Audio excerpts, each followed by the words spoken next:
Welcome to Suman TV. So జనరల్గా cancer ఏంటి, ప్రతి అవయవానికి క్యాన్సర్ వస్తున్న పరిస్థితి మనం చూస్తూ ఉన్నాము. అంతేకాదు యంగ్స్టర్స్లో కూడా క్యాన్సర్ ఎక్కువగా వస్తుంది. 2040 కల్లా ఎక్కువగా కేసులు నమోదవుతున్నాయి. ఇది ఒక లైఫ్ స్టైల్ డిజార్డర్ అవ్వబోతుంది అంటున్న నేపథ్యంలో అసలు ఎలాంటి జాగ్రత్తలు తీసుకోవాలి, ఈ క్యాన్సర్ని ముందుగానే గుర్తించవచ్చా, వచ్చాక అడ్వాన్స్ ట్రీట్మెంట్స్ అంటే ఏమున్నాయి, పూర్తి వివరాలు తెలుసుకుందాం. మనతో పాటు ప్రముఖ medical oncologist doctor Satvik Raghuram ఉన్నారు from Banjara Hills Care hospital. Doctor గారు నమస్తే అండి. నమస్తే అండి. డాక్టర్ గారు, జనరల్గానే క్యాన్సర్ అంటే ఒకప్పుడు ఎక్కడో ఒకటి అర కేసులు వినేవాళ్ళము. ఇప్పుడు అట్లా కాదు, ఎక్కడ చూసినా ఎక్కువగా క్యాన్సర్ వస్తుందని వింటున్నాము. అంటే ప్రతి అవయవానికి కూడా క్యాన్సర్ వస్తుంది. యంగ్స్టర్స్లో క్యాన్సర్ వస్తుంది. ఈ క్యాన్సర్ సెల్ బాడీలో స్టార్ట్ అవుతుందంటే అసలు ఎట్లాంటి లక్షణాలు కనిపిస్తాయి, ఎవరికి వస్తుంది? క్యాన్సర్ సెల్ లక్షణాలు అనేటప్పటికండి ఏ బాడీ ఆర్గన్కి క్యాన్సర్ వచ్చిందో దాన్ని బట్టి ఉంటుంది. ఫర్ ఎగ్జాంపుల్ ఇప్పుడు లంగ్ క్యాన్సర్ తీసుకున్నారనుకోండి, ఫస్ట్ వచ్చే సిమ్టమ్ కాఫ్, లేదంటే చెస్ట్ పెయిన్ రావడం, లేదంటే ఊపిరి తీసుకోవడానికి ఇబ్బందిగా ఆయాసంగా ఉండడం, ఇలాంటివి. లేటర్ స్టేజెస్లో దగ్గితే బ్లడ్ పడడం కానీ, లేదంటే బాడీలో ఇంకెక్కడైనా స్ప్రెడ్ అయితే దాని ప్రకారం సిమ్టమ్స్ ఉంటాయి. సో ఇవే సిమ్టమ్స్ ఉంటే క్యాన్సర్ అని చెప్పడానికి ఉండదు. సో ఈ లంగ్ ఇలా ఉంటుంది.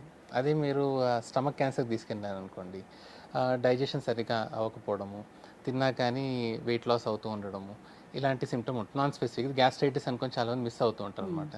బట్ అదే over period of time stomach cancer లాగా వస్తుంది. So each organ symptom completely డిఫరెంట్గా ఉంటుంది. ఒకటే ర్యాండమ్గా ఒక సిమ్టమ్ అట్లా ఉండదు. కానీ బ్రాడ్లీ స్పీకింగ్ కొన్ని సింపుల్గా ఎలా గుర్తుపెట్టుకోవాలంటే, ఏ సిమ్టమ్ అన్నా బాడీలో వచ్చింది, ఒక 3 to 4 weeks ట్రీట్మెంట్ తీసుకున్నారు డాక్టర్ దగ్గర కన్సల్ట్ అయ్యి, బట్ అది బాగా కావట్లేదు, స్టిల్ పర్సిస్ట్ అవుతుంది, అప్పుడు అది బ్యాక్గ్రౌండ్లో ఏమైనా క్యాన్సర్ ఉందా లేదా అనేది చెక్ చేసుకోవాల్సి ఉంటుంది. So that is a basic rule. 3 to 4 weeksలో ఏ ప్రాబ్లమ్ సెట్ కాలేదు అంటే క్యాన్సర్ కాదు, రూల్ అవుట్ చేసుకోవడం మంచిది. అది ఏదైనా సరే, ఫీవర్ కావచ్చు, కొన్ని క్యాన్సర్స్, లింఫోమాస్, లుకీమియాస్ ఇలాంటి క్యాన్సర్స్ అన్ని ఫీవర్ రూపంలోనే వస్తాయి. అండ్ ఫీవర్కి ట్రీట్మెంట్ నడుస్తూ ఉంటుంది. చాలాసార్లు అది ట్యూబర్క్లోసిస్ అండ్ టీబీ ట్రీట్మెంట్ నడుస్తూ ఉంటుంది. అలా 3-4 months డిలే అయ్యాక తర్వాత క్యాన్సర్ అని డయాగ్నోస్ అవుతూ ఉంటుంది. సో ఎనీ సిమ్టమ్ 1 month లోపల బాగా కావట్లేదు అంటే better to rule out cancer. ఇప్పుడు అందరూ చెప్పేది ఏంటంటే క్యాన్సర్ ఒక బీపీ, షుగర్లు ఎలా ఉన్నాయో అట్లా క్యాన్సర్ అనేది వస్తుంది. ఇది ఒక లైఫ్ స్టైల్ డిజార్డర్ అయిపోయిందని. ఎక్కడ ఏం మిస్టేక్ చేయడం వల్ల క్యాన్సర్ అనేది వస్తుంది? అంటే ఒక మిస్టేక్ అని కాదండి, మల్టిపుల్ మిస్టేక్స్ జరగడం వల్ల.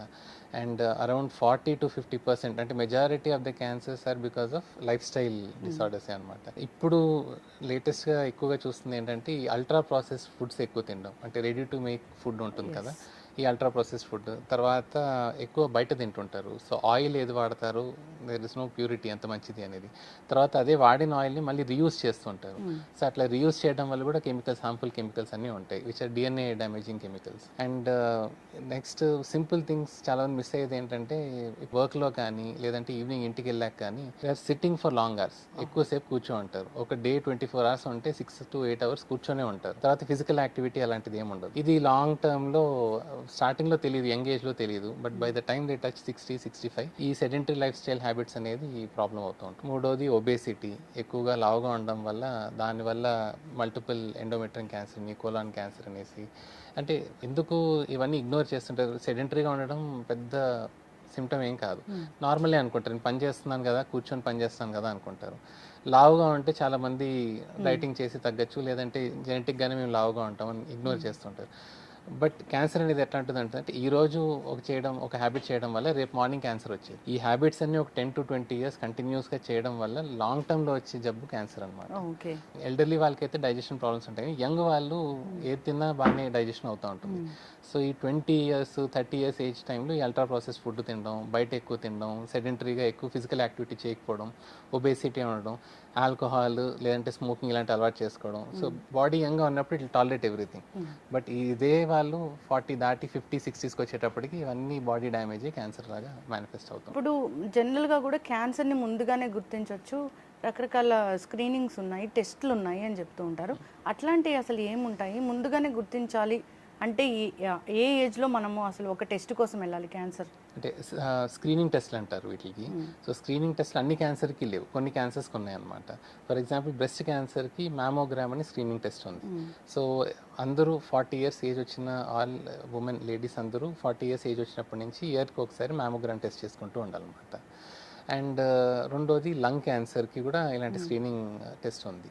కాకపోతే అందరికీ కాదు, ఎక్కువగా స్మోక్ చేస్తున్న వాళ్ళు, ఒక 30 ఇయర్స్ నుంచి స్మోకింగ్ అలవాటు ఉన్న వాళ్ళు సిటీ స్కాన్ ఇయర్కి ఒకసారి చేసుకోవడం మంచిది. బట్ ఇది రెగ్యులర్గా ఉన్న పేషెంట్స్కి అనమాట. కాకపోతే కొంతమందికి ఫ్యామిలీలో క్యాన్సర్ హిస్టరీ ఉంటుంది, ఆర్ వాళ్ళకే బాడీలో జెనెటిక్ మ్యూటేషన్స్ ఉంటుంది, వాళ్ళకి స్క్రీనింగ్ వేరేగా ఉంటుంది.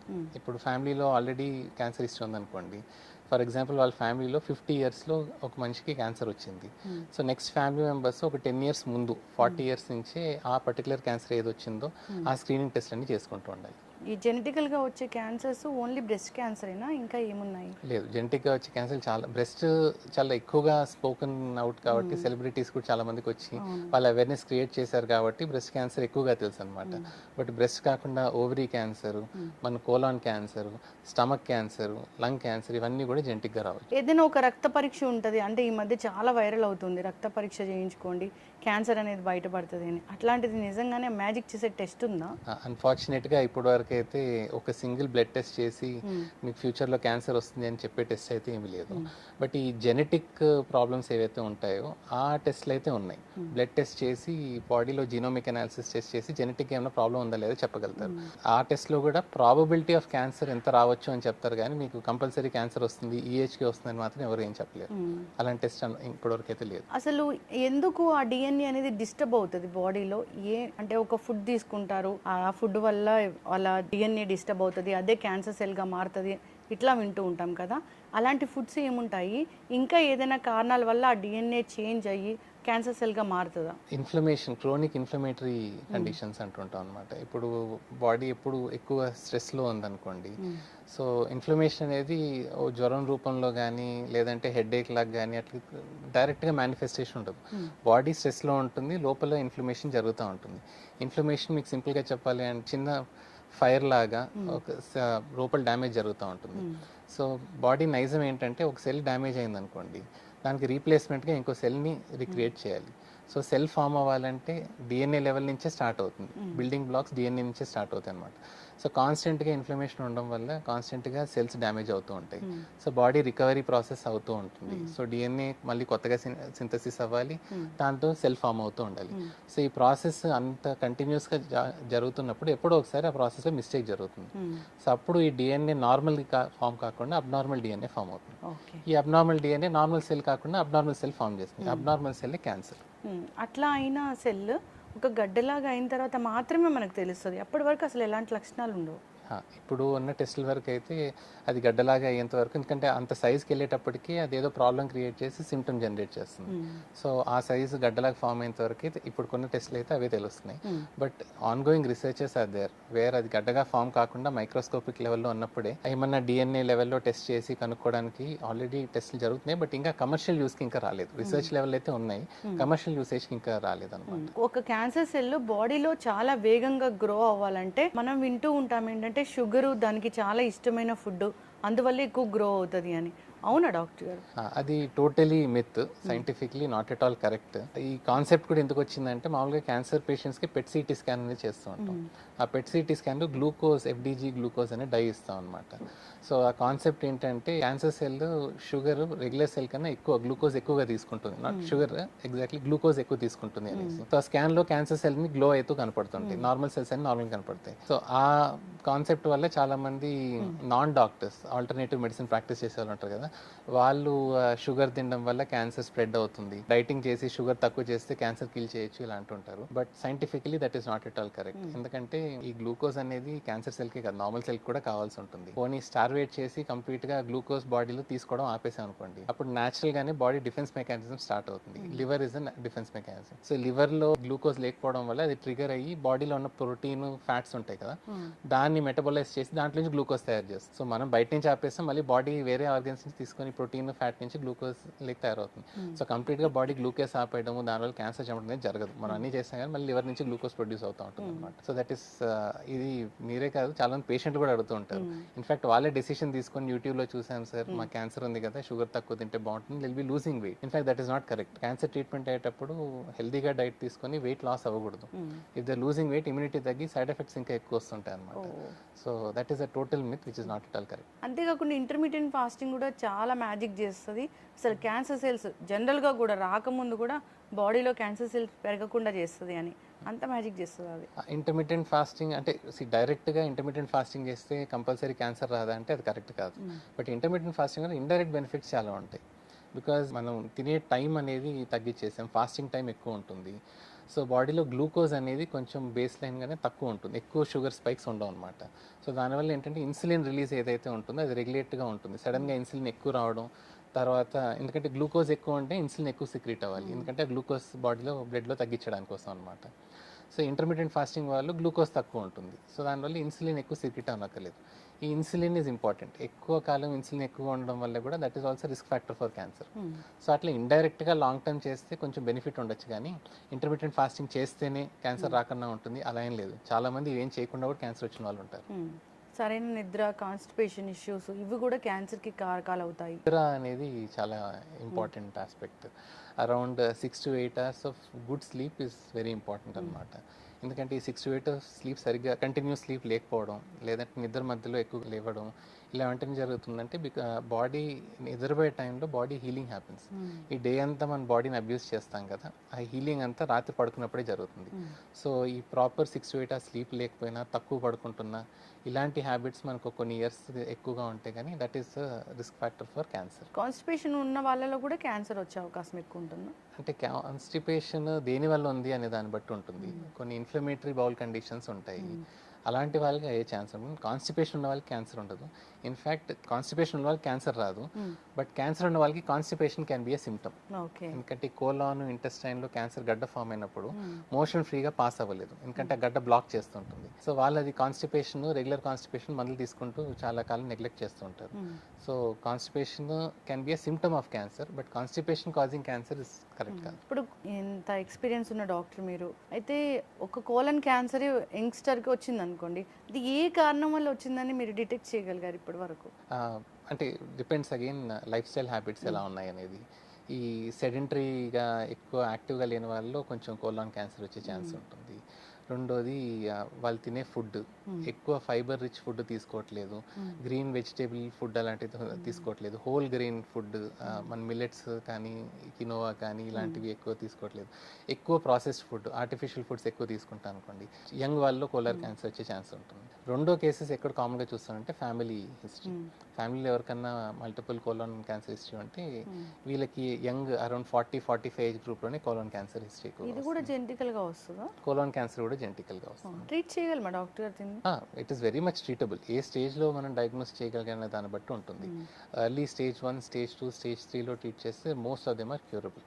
స్టేజ్ 4 వచ్చేటప్పటికి క్యాన్సర్ ఎక్కడ స్ప్రెడ్ అయింది అనే దాన్ని బట్టి స్టేజ్ 4 కూడా కొన్ని క్యూరేటివ్గా ట్రీట్ చేయొచ్చు. అదేంటో డాక్టర్ గారు, విమెన్లో కూడా మనము ఈ లంగ్ క్యాన్సర్ అనేది చూస్తూ ఉంటాము. అంటే వాళ్ళు ఏమి స్మోక్ చేయరు, బయట ఎక్కువ ఎక్స్పోజ్ అవ్వరు, అయినా కానీ లంగ్ క్యాన్సర్ వస్తుంది. అసలు చాలా పెద్దగా అయిపోయి క్రానిక్ స్టేజ్ వెళ్ళేంత వరకు కూడా దాని లక్షణాలు కనపడట్లేదు అంటున్నారు. ఇది ఎందుకంటారు? నాన్ స్మోకర్స్లో క్యాన్సర్ రావడానికి one of the main most important reason వచ్చి air pollution. PM 2.5 particulate matter అంటారు అనమాట. అంటే వెరీ అల్ట్రాఫైన్ పార్టికల్స్ అనమాట పొల్యూషన్ నుండి.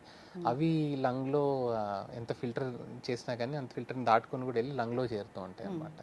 సో దానివల్ల ఏ అలవాటు స్మోకింగ్ కానీ, ఇది ఇండస్ట్రీలో పని చేయకపోయినా కానీ, ఇలాంటి ఏ రిస్క్ ఫ్యాక్టర్స్ లేకపోయినా కానీ, అంటే ఉమెన్ అనే కాదు, ఈవెన్ జెంట్స్లో కూడా స్మోకింగ్ అలవాటు లేని వాళ్ళు లంగ్ క్యాన్సర్ కామన్గా వస్తూ ఉంటుంది. సో దట్ వాళ్ళకి one of the most common risk factor air pollution. చెప్తూ ఉంటారు డాక్టర్ గారు, అసలు బ్యాడ్ హ్యాబిట్సే లేవు, నేను చాలా హెల్దీగా ఉంటున్నాను, యోగా చేస్తున్నాను, కనిపించిన అన్ని హెల్దీ ఈటింగ్ హ్యాబిట్స్ అన్ని ఫాలో అవుతున్నాను, అయినా కానీ క్యాన్సర్ వచ్చిందని పేషెంట్స్ ఒక్కళ్ళైనా చూసారా మీరు? ఒక్కరు కాదండి, చాలా మందే ఉంటారు. ఎందుకంటే ఇప్పుడు మనం చెప్పుకున్న రిస్క్ ఫ్యాక్టర్స్ అంటే లైఫ్ స్టైల్ వల్ల వచ్చే క్యాన్సర్లో 40-50% ఉంటాయి. జెనెటిక్గా ఫ్యామిలీ హిస్టరీ ద్వారా వచ్చే 10-20% ఉంటాయి. సో ఇంకో 30% కేసెస్లో రీజన్ ఏంటనేది కూడా మనం చెప్పలేం. క్యాన్సర్ వచ్చింది, క్యాన్సర్ ట్రీట్ చేసుకోవడమే, but why has it come we cannot predict. So అలా ఏ రిస్క్ ఫ్యాక్టర్ లేకుండా హెల్దీగా అన్నీ చేసుకునే వాళ్ళలో కూడా క్యాన్సర్ వచ్చే రిస్క్ ఉంటుంది అనమాట. ఇప్పుడు ఇంత అడ్వాన్స్ ట్రీట్మెంట్స్ వచ్చాయి, మీలాంటి పెద్ద పెద్ద డాక్టర్స్ ఉన్నారు, అయినా కానీ క్యాన్సర్ వచ్చింది అంటే అసలు అది ఏదైనా ఒక గడ్డ కనిపించినా కానీ అది క్యాన్సర్ అంటారేమోనని ఇంకా హాస్పిటల్కి వెళ్ళి టెస్ట్ చేయించుకునే వాళ్ళని చాలా మందిని చూస్తున్నాము. ఏం చెప్తారు డాక్టర్ గారు? అంటే అది సొసైటికల్ గా ఎప్పటి నుంచో ఆ మిస్కన్సెప్షన్ ఉండిపోయింది అనమాట. క్యాన్సర్ అనేది డయాగ్నోస్ అయితే ఇంకా ట్రీట్మెంట్ ఉండదు, ఎలాగో చనిపోతారు, సో ఎందుకు మనం డయాగ్నోసిస్ చేసుకోవడం కానీ టెస్ట్లు చేసుకోవడం ఎందుకు అని. రెండోది, ఒకవేళ క్యాన్సర్ ట్రీట్మెంట్ చేయించుకున్నా కానీ ఆ ట్రీట్మెంట్ కి చాలా కాంప్లికేషన్స్ ఉంటాయి, బాడీ వీక్ అయిపోతుంది, క్యాన్సర్ ట్రీట్మెంట్ వల్లే పేషెంట్ చనిపోతారు అనేసి ఈ మిస్కన్సెప్షన్స్ వల్ల చాలా మంది డయాగ్నోస్ చేసుకోకుండా డిలే చేసుకుంటారు. బట్ ఇప్పుడు వచ్చిన లేటెస్ట్ ట్రీట్మెంట్ అడ్వాన్సెస్ వల్ల మెడికేషన్స్ కానీ, కీమోస్ కానీ, టార్గెటెడ్ థెరపీ కానీ, ఇమ్యూనోథెరపీ ఇవన్నీ వల్ల కాంప్లికేషన్ రేట్ అనేది చాలా తగ్గింది. సో ఆ supportive medicines are very strong. So ఇంత ముందు క్యాన్సర్ ట్రీట్మెంట్ ఎలా సినిమాలో చూపెడతారో బాగా వీక్ అయిపోయి వెయిట్ లాస్ అయిపోయి అలాంటివి ఉండవు. చాలా మంది మీరు చూస్తే వీళ్ళు క్యాన్సర్ పేషెంటా అనిపించేలాగా ఉంటారు అనమాట. సో ట్రీట్మెంట్ అంత అడ్వాన్స్ అయి ఉంది. సో క్యాన్సర్ డయాగ్నోస్ అయినంత మాత్రం చనిపోతారనేది అది ఫస్ట్ మైండ్లోంచి తీసేయాలి. Even stage 4 cancer patients, lung cancer కానీ ఫర్ దట్ మ్యాటర్, లింఫోమాస్ కానీ వీళ్ళైతే బాగా క్యూర్ అయ్యి ఆల్మోస్ట్ 4-5 years కంఫర్టబుల్గా లివ్ చేస్తుంటారు అనమాట. లైఫ్ నార్మల్ లైఫ్ లీడ్ చేయొచ్చు, వాళ్ళ లైఫ్ స్పాన్ కూడా బాగానే ఉంటుంది. ఆల్మోస్ట్ క్యాన్సర్ అనేది ఇప్పుడు షుగరు, బీపీ ఎలా అయితే మీరు chronic condition life long medicine వాడుకుంటూ కంట్రోల్లో పెట్టుకొని డే టు డే యాక్టివిటీస్ అన్ని కంఫర్టబుల్గా చేసుకుంటుంటారు, క్యాన్సర్లో కూడా కొన్ని క్యాన్సర్స్లో it has become chronic condition. కొన్ని క్యాన్సర్స్ అలా లైఫ్ లాంగ్ మెడికేషన్స్ పెట్టుకుంటూ వాళ్ళు యాక్టివ్గా డే టు డే యాక్టివిటీస్ చేసుకుంటూ, ట్రిప్లు వెళ్ళుకుంటూ, ఫ్యామిలీతో టైం స్పెండ్ చేసుకుంటూ అలా ఉండొచ్చు. చూసి క్యాన్సర్ పేషెంట్ అని కూడా చెప్పలేం. సో క్యాన్సర్లో కూడా చాలా వరకు అలా క్రోనిక్ లెక్ తీసుకెళ్లే విధంగా రీసెర్చ్ వెళ్తుంది. ఆల్రెడీ కొన్ని మెడిసిన్స్ కూడా ఉన్నాయి. ఇప్పుడు కీమో గురించి చాలా అపోహలు ఉంటాయి. కీమోథెరపీ చేయించుకుంటే జుట్టు అంతా రాలిపోతుంది అట్లాగా. ఇప్పుడు వచ్చిన అడ్వాన్స్ ట్రీట్మెంట్స్ ఏంటి? అన్ని క్యాన్సర్స్ కూడా ఈ కీమో చేస్తామా? ఒకటి, కీమో వల్ల హెయిర్ ఫాల్ అంటున్నారు కదా, అన్ని కీమోథెరపీ మెడిసిన్స్కి హెయిర్ ఫాల్ అవ్వదు. కొన్ని మెడిసిన్స్కి అవుతాయి, కొన్ని కీమోథెరపీ మెడిసిన్స్ అసలు హెయిర్ ఫాల్ అనేది ఉండదు. అండ్ రెండోది, అన్ని క్యాన్సర్స్కి కీమో అవసరం లేదు. In fact breast cancer it's so widely spoken, అందరూ బ్రెస్ట్ క్యాన్సర్ గురించి మాట్లాడుతుంటారు కదా. బ్రెస్ట్ క్యాన్సర్లో కూడా అరౌండ్ 30-40% పేషెంట్స్కి వితౌట్ కీమో ట్రీట్మెంట్ చేయొచ్చు. ఇమ్యూనోథెరపీ గురించి చాలా ఎక్కువగా వింటూ ఉన్నాం డాక్టర్ గారు, అది ఏంటండి అసలు? అది కూడా ఒక మెడికేషనే, బట్ దాని మెకానిజం ఆఫ్ యాక్షన్ వేరనమాట. So what it basically does ఏంటంటే, ఈ క్యాన్సర్ బాడీలో ఫామ్ అవ్వడానికి వన్ ఆఫ్ ద మెకానిజం ఏంటంటే మన బాడీ ఇమ్యూనిటీని ఎస్కేప్ అవుతుంది.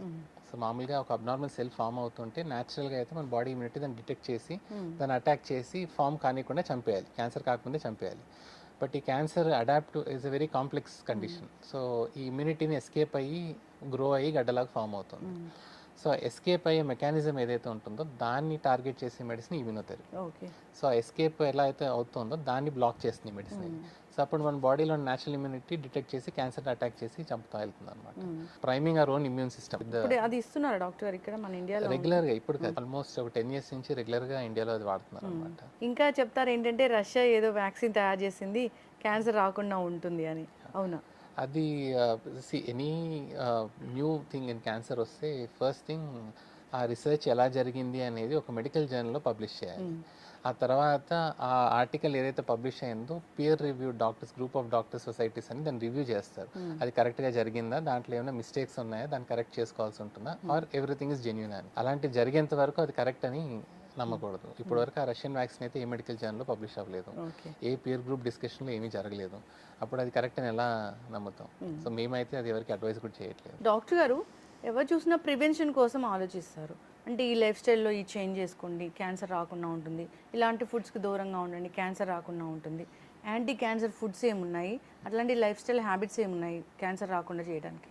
ఫస్ట్ ఫుడ్ గురించి మాట్లాడుకుంటే యాంటీ ఆక్సిడెంట్ రిచ్ ఫుడ్స్ అని కొన్ని ఉంటాయి అనమాట. లైక్ మన బెర్రీస్, ఈ బ్లూబెర్రీ కానీ, మల్బెర్రీ కానీ, స్ట్రాబెర్రీ కానీ, వీటిలన్నీ యాంటీ ఆక్సిడెంట్ కంటెంట్ చాలా బాగుంటుంది. అవి రెగ్యులర్గా కన్స్యూమ్ చేయడం. తర్వాత వెజిటేబుల్స్కి వచ్చేటప్పటికి క్రూసిఫెరస్ వెజిటేబుల్స్, కాలీఫ్లవర్ కానీ, కొల్లి కానీ, ఇలాంటిది. తర్వాత ఫుడ్ రెగ్యులర్గా కార్బోహైడ్రేట్ తీసుకునే ఫుడ్ హోల్ ఫుడ్స్ తీసుకోవడం. మిల్లెట్స్ ఉంటాయి కదా, జోవారు, మిల్లెట్స్, కొర్రలు అంటారు, అలాంటివి.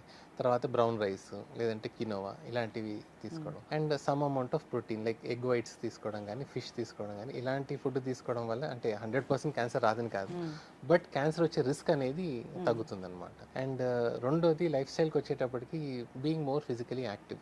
ఎంత ఎక్కువసేపు లేజీగా కూర్చొని ఆ నైట్ టైమ్స్ ఇంటికి వచ్చాక మొబైల్లో స్క్రోల్ చేసుకుంటూ ఉండడం లేదంటే యూట్యూబ్ చూసుకుంటూ ఉండడం ఉంటుంది, అవి తగ్గించుకొని కొంచెం going out, walking, simple walking అంటే బ్రిస్క్ వాకింగ్ అవన్నీ కూడా చేయకుండా డైలీ ఒక 30 minutes ఏదో ఒక యాక్టివిటీ, ఫిజికల్ యాక్టివిటీ ఏదో ఒకటి ఏదో ఒకటి. మీకు బ్యాడ్మింటన్ ఇష్టం అంటే బ్యాడ్మింటన్ ఆడడం, క్రికెట్ ఇష్టం అయితే క్రికెట్, లేదంటే వాకింగ్ చేయాలంటే walking, some activity daily for 30 minutes. ఇలాంటి సింపుల్ ఫాలో అయినా కానీ క్యాన్సర్ వచ్చే లైఫ్ స్టైల్ వల్ల వచ్చే క్యాన్సర్ రిస్క్ ఏదైతే ఉంటుందో అది సిగ్నిఫికెంట్గా తగ్గుతుంది. ఒక చిన్న లక్షణం కనిపించింది, దీనికోసం మేము అలర్ట్ అవ్వండి, ఇది క్యాన్సర్ అయ్యే అవకాశం ఉంటుంది అంటే ఏమున్నాయి అది? బ్రాడ్లీ స్పీకింగ్ కొన్ని వెయిట్ లాస్ అవుతుంది అనుకోండి, వాళ్ళు డైటింగ్ చేయట్లేదు ఆర్ సివియర్ ఎక్సర్సైజ్ అలాంటి ఏం చేయట్లేదు, ఏం ఎఫర్ట్ లేకుండా దానికి అది వెయిట్ లాస్ అవుతుంది, అప్పుడు ఇట్స్ ఎ వార్నింగ్ సైన్. రెండోది ఆకలి అపిటైట్ లేకుండా పోవడం, ఆకలి వేయట్లేదు, ఇలాంటిది అనమాట. ఈ 2 symptoms ఏమన్నా ఉంటే మాత్రం క్యాన్సర్ అయ్యే ఛాన్సెస్ ఉంటుంది. ఇవి కాకుండా మిగతావన్నీ ఏ ఆర్గన్లో సిమ్టమ్ వచ్చిందో దాన్ని బట్టి క్యాన్సరా కాదా అనేది ఇందాక మనం అనుకున్నట్టు ఒక 3 to 4 weeks మనం రెగ్యులర్ డాక్టర్ కన్సల్టేషన్స్ అయ్యి వాళ్ళు చెప్పిన మెడిసిన్స్ అన్ని వాడుకుంటున్నా తగ్గట్లేదు అంటే అప్పుడు ఏమన్నా ప్రాబ్లం ఉందా క్యాన్సర్ అని చెక్ చేసుకోవడం. బట్ ఏమీ ఎఫర్ట్ లేకుండా వెయిట్ లాస్ అవ్వడం, ఆకలి తగ్గిపోవడం అనేది it's very big warning sign. ఈ మధ్య ఒకటి విన్నాం డాక్టర్ గారు, ఎక్కడో వాళ్ళకి యూత్కి సంబంధించి ట్రీట్మెంట్ జరిగింది, అది పదే గుచ్చుకోవడం వల్ల అది క్యాన్సర్గా అయింది అని, అట్లా ఉంటుందా? అంటే పదే గుచ్చుకోవడం అంటే అది 1-2 years అయిండదు, ఒక 10 years కంటిన్యూస్గా అలా గుచ్చుకుంటూ అక్కడ సెల్స్ డ్యామేజ్ అవుతుంటాయి కదా. సో డ్యామేజ్ అయిన సెల్ దగ్గర మళ్ళీ బాడీ కొత్త సెల్ రిక్రియేట్ చేయాలనుకుంటూ ఉంటుంది. సో ప్రతిసారి డ్యామేజ్ అవుతుంది, కొత్త సెల్ ఫామ్ అవుతుంది. సో ఈ డ్యామేజ్ కొత్త సెల్ ఫార్మేషన్ అయ్యే టైంలో ఎప్పుడో ఒకసారి అబ్నార్మల్ సెల్ ఫామ్ అయి ఉంటుంది, అది మెల్లిగా పెరిగి క్యాన్సర్ అయి ఉంటుంది, అలా అయ్యే ఛాన్స్ అయితే ఉంటుంది. ఇంకొకటి, క్యాన్సర్ ట్రీట్మెంట్ తీసుకున్నప్పుడు ఇంకా మేము ఏం చేస్తామంటే జనరల్గా బయట జలుబు ఇలాంటి సర్వసాధారణంగా వాడే వాటికి కూడా ఇప్పుడు పసుపు లాంటివి ఇలాంటి హోమ్ రెమెడీస్ పాటిస్తూ ఉంటాము. క్యాన్సర్ ట్రీట్మెంట్ ఇప్పుడు ఈ మందులు తీసుకుంటూ దాన్ని కూడా ఫాలో అవ్వచ్చా? ఎఫెక్ట్ ఉంటుందా? మనం ఈ మధ్య కొన్ని వార్తలు చూసాం అది కూడా పనిచేస్తుంది అని. క్యాన్సర్ ట్రీట్మెంట్ తీసుకునేటప్పుడు మీకు జలుబు దగ్గు అలాంటివి ఏమైనా వస్తే ఆ హోమ్ రెమెడీస్ వాడచ్చు, అంతేగాని క్యాన్సర్కి అవి అంత ఎఫెక్ట్ అయితే ఉండవు. హెర్బల్ మెడిసిన్ అంతగా పనిచేయదు. ఇన్ఫాక్ట్ హెర్బల్ మెడిసిన్ మేము చూసింది ఏంటంటే, ఇప్పుడు యాజ్ అ డాక్టర్ పేషెంట్ మా దగ్గరకు వచ్చినప్పుడు ఈ కండిషన్ కి మీకు బాగా పర్సెంటేజ్ ఇంత, సైడ్ ఎఫెక్ట్ వచ్చే ఛాన్స్ ఇలా ఉంటుంది, ఇన్ని మంత్స్ ట్రీట్మెంట్ ఉంటుంది, ఈ ట్రీట్మెంట్ ఉంటుంది, సర్జరీ ఉంటుంది, ఆర్ కీమో ఉంటుంది, రేడియేషన్ ఉంటుంది, ఇవన్నీ క్లియర్ గా చెప్తాం. బట్ నేను పేషెంట్స్ ద్వారా అయినది ఏంటంటే, when they go and meet ఈ హెర్బల్ మెడిసిన్ వాళ్ళు 100% అష్యూరెన్స్ ఇస్తారు, 100% క్యాన్సర్ తగ్గిపోతుంది, కంప్లీట్ గా బాగా చేసేస్తాం అని చెప్తారంట వాళ్ళు. సో ఆ క్యాన్సర్ డయాగ్నోసిస్ అయినప్పుడు వాళ్ళు ఎంత డల్ అయిపోయి ఉంటారంటే అలా చెప్పే వాళ్ళకి అట్రాక్ట్ ఎక్కువ అవుతారు. మేము ఫ్యాక్ట్ మీకు 70%, 80% ఇంతే బాగా అవుతుంది, 100% అట్లా చెప్పలేమని వాట్ ఈస్ రియాలిటీ చెప్తాం. But they get attracted to that 100% tag line. So అట్లా మ్యాజిక్ అనేది ఎక్కడ క్యాన్సర్లో అయితే ఉండదు. ఇంకొకటి కూడా వింటూ ఉంటాం ఏంటంటే క్యాన్సర్ ఒకరి నుంచి ఒకరికి వస్తుంది అని, అట్లాంటి క్యాన్సర్స్ ఏమైనా ఉన్నాయా? అసలు క్యాన్సర్ ఒకరి నుంచి ఒకరికి అంటువ్యాధి అంటే లైక్ హస్బెండ్ కి క్యాన్సర్ వచ్చింది, వాళ్ళ వైఫ్ కి అలా అంటువ్యాధి లాగా క్యాన్సర్ అయితే స్ప్రెడ్ కాదు. That is not correct. Genetic గా వంశపారంపర్యంగా స్ప్రెడ్ అయ్యే ఛాన్స్ ఉంటుంది, కానీ ఒకరికంటే ఒకే ఇంట్లో ఉండడం వల్ల క్యాన్సర్ పేషెంట్ తో ఆర్ ఒకే డైనింగ్ టేబుల్ లో తినడం, ప్లేట్ లో తినడం, ఒకే బెడ్ మీద పడుకోవడం వల్ల అయితే ఒకరికొకరు క్యాన్సర్ అయితే స్ప్రెడ్ కాదు. ఇన్ఫెక్షన్, న్యూమోనియాలు, జ్వరాలు ఉంటాయి, అలా స్ప్రెడ్ అయ్యే జబ్బు అయితే కాదు. ఎలాంటి కేర్ అవసరం, ప్రత్యేకమైన కేర్ అవసరం క్యాన్సర్ పేషెంట్స్ కి? అది డిపెండ్స్ అండి, వాళ్ళకి ఏ టైప్ క్యాన్సర్ వచ్చింది, ఏం ట్రీట్మెంట్ తీసుకుంటున్నారు దాన్ని బట్టి ఉంటుంది. బట్ ఇప్పుడు వచ్చిన లేటెస్ట్ టెక్నాలజీస్ లో అయితే మెజారిటీ వాళ్ళంతకు వాళ్ళే కేర్ తీసుకునే పొజిషన్ లో ఉంటారు. మళ్ళీ ఒక సపరేట్ హెల్పర్ పెట్టి వాళ్ళకి కేర్ తీయాల్సిన అవసరం అయితే ఏముండదు. ఒకటి ఇన్ఫర్మేషన్ డాక్టర్ గారు, క్యాన్సర్ వచ్చిందని ఒక పేషెంట్కి చెప్పేటప్పుడు అంటే మీరు ఎంత స్ట్రాంగ్గా ఉంటారో వాళ్ళని కూడా సైకలాజికల్గా అంతే స్ట్రాంగ్గా ఉంచాకనే ఆ విషయం అనేది చెప్తారు. ముందు అక్కడే అసలు స్టార్ట్ అవుతుంది. సైకలాజికల్గా కూడా వాళ్ళు ఎంత ఫిట్గా ఉండాలి అసలు? క్యాన్సర్లో డయాగ్నోసిస్ అయ్యాక అంటే it is very under spoken, చాలా మంది దానికి ఇంపార్టెన్స్ ఇవ్వరు, but it is very important. ఎందుకంటే వాళ్ళు ఎంత పాజిటివ్ ఎనర్జీతో ఉంటే ఆ క్యాన్సర్ ట్రీట్మెంట్ అనేది కూడా అంత బాగా తీసుకుంటారు, అండ్ అవుట్కమ్స్ కూడా అంత బాగుంటాయి. ఎంత నెగిటివ్ ఎనర్జీతో ఉంటే అసలు అనుకోని కాంప్లికేషన్స్ కూడా అన్ఫార్చునేట్ గా వాళ్ళకే అవుతుంటాయి అనమాట. So being strong, being mentally positive has a very big role. ధైర్యంగా ఉంటే క్యాన్సర్ కూడా ఈజీగా తగ్గిపోతుంది. క్యాన్సర్ తగ్గడం ఒకటి, ఆ ట్రీట్మెంట్ కూడా స్మూత్ గా అయిపోతుంది. ఒక్కసారి క్యాన్సర్ వచ్చి తగ్గాక మళ్ళీ వచ్చే అవకాశం ఉంటుంది? అవునండి, ఒకసారి క్యాన్సర్ వచ్చాక మళ్ళీ వచ్చే అవకాశం ఉంటుంది. ఇనిషియల్గా మన క్యాన్సర్ డయాగ్నోస్ అయినప్పుడు అది ఎంత సైజులో ఉన్నింది, ఎక్కడెక్కడికి స్ప్రెడ్ అయింది అనే దాన్ని బట్టి మళ్ళీ ఫ్యూచర్లో తిరిగి వచ్చే ఛాన్స్ ఎంత అనేది ప్రిడిక్షన్ వేసుకుంటాం అనమాట. సో దాన్ని బట్టి క్యాన్సర్ ట్రీట్మెంట్ అయిపోయాక కూడా ఇంకా ట్రీట్మెంట్ అయిపోయింది ఇక్కడతో కంప్లీట్ క్లోజ్ అనేది చెప్పాం అనమాట. ట్రీట్మెంట్ అంతా అయిపోయాక you are completely cancer free as of now. కాకపోతే నెక్స్ట్ 2 years 5 years దాకా ఫాలో అప్ చేసుకొని చూసుకుంటూ ఉంటాం. మళ్ళీ ఆ క్యాన్సర్ అయినా తిరిగి వస్తుందా రావట్లేదా ఏంటి అనేది ఫాలో అప్ అయితే చేసుకుంటూ ఉంటాం. ఫాలో బికాస్ స్టేజ్ 1 క్యాన్సర్ అయినా కానీ సమ్ అమౌంట్ ఆఫ్ రిస్క్ అయితే ఉంటుంది ఫ్యూచర్లో తిరిగి రావడానికి. ఓకే, జాగ్రత్తలు తీసుకోవాలి. ఏదైనా వైరల్ ఇన్ఫెక్షన్స్ ఇలాంటివి అయితే చాలా తొందరగా వస్తాయి కాబట్టి జాగ్రత్తలు తీసుకోవాలి. ఎస్, చాలా చక్కటి ఇన్ఫర్మేషన్ డాక్టర్ గారు. క్యాన్సర్ ఎక్కువగా పెరిగిపోయింది, ప్రతి అవయవానికి క్యాన్సర్ వస్తుంది, యంగ్స్టర్స్లో ఎక్కువగా క్యాన్సర్ చూస్తున్నాము, 20-40కి ఎక్కువగా క్యాన్సర్ కేసులు నమోదవుతాయి. ఇలాంటి వార్తలు వింటున్న నేపథ్యంలో జనరల్గా జాగ్రత్తలు తీసుకోవాలి. జంక్ ఫుడ్, ఇలాంటి bad habits, alcohol consumption, smoking ఇలాంటివన్నీ మానేస్తే మంచిది. రాకుండా మనం జాగ్రత్త పడవచ్చు, ఎందుకంటే అవి కారకాలు కాబట్టి. అంతేకాకుండా స్క్రీనింగ్ ఉంది, మంచి మందులు ఉన్నాయి, వచ్చినా భయపడాల్సిన పని లేదు, అడ్వాన్స్ ట్రీట్మెంట్స్ ఉన్నాయి. చాలా చక్కటి విషయాలు చెప్పారు. అందరూ కూడా జాగ్రత్తగా ఉండాలని కోరుకుందాం, ఫాలో అవ్వాలి. ధన్యవాదాలు. Thank you.